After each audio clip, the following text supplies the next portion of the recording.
Ako po si Bawan J. Clanes, Executive Director ng Mindanao Indigenous Peoples Council of Elders and Leaders o MEPSEL, ay nagpapasalamat at nagkaipon-ipon kayo upang pag-usapan ang napakahalagang bagay na hinaharap nating mga pamayanang katutubo sa ngayon. Ito yung attempt na iaminda ang RA 8371 o IPRA Law sa pamamagitan ng House Bill 9608 na ini-introduce ni Congressman Romualdo ng Camiguin. Meron pong tatlong importanteng bagay na dapat nating tandaan, na nilalaman ng House Bill na ito. Unang-una, gusto nitong ilipat ang Ancestral Domain Office mula sa NCIP papuntang DENR. Ang Ancestral Domain Office o ADO po ang siyang nagbibigay ng titulo sa mga ancestral domain at ancestral land. Ito din po ang nagpoproseso ng pre and prior informed consent. Pag inilipat po ito sa DENR, ibig sabihin po mawawala yung konsepto ng native title na ang mga ancestral domain, lupang ninuno, ay ang may-ari ay ang mga pamayanang katutubo. Communal property ito since time immemorial o sa panahong hindi pa nasakop ang ating bayan ng mga banyaga o wala pa ang gobyerno ng Pilipinas.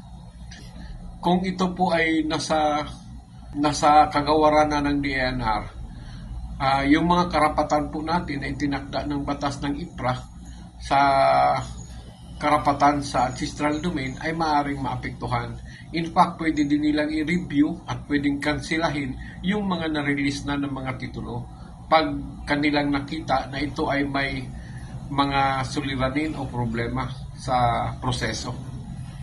Pangalawa, gusto nilang ilipat ang pamamahala ng NCIP mula sa Office of the President papuntang Office of the Executive Secretary.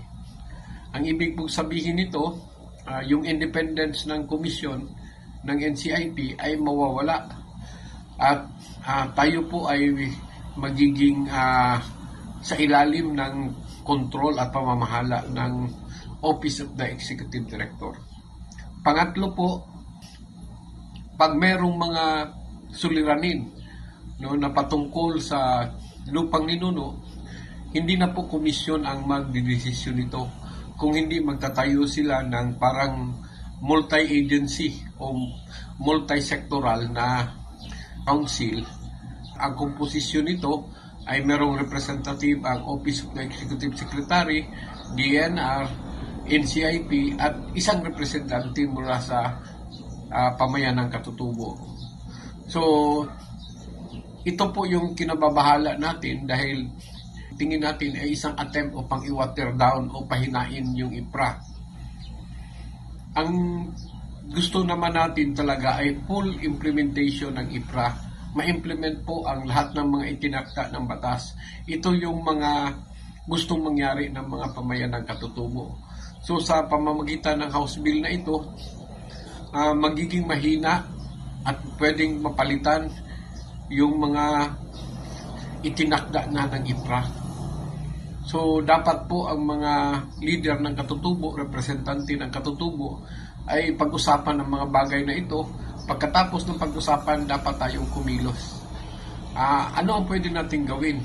Una, pwede po tayong gumawa mga community resolution para labanan o i-oppose ang House Bill 9608. Pangalawa, kailangan po nating magpahayag, lalo na ang mga leaders, upang maihayag kung ano yung totoong boses ng mga pamayanang katutubo. Pangatlo, kailangan natin mag-ritual, kailangan natin ng tulong ng magbabaya o ng ating Panginoon, lalo na sa panahong ito na gusto nilang baguhin ang IPRA Law.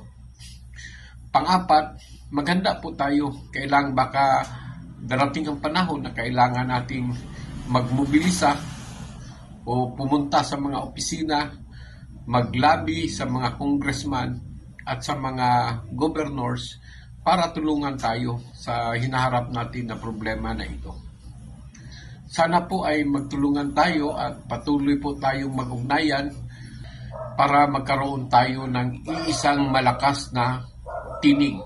Ito po yung panawagan natin. Maraming salamat.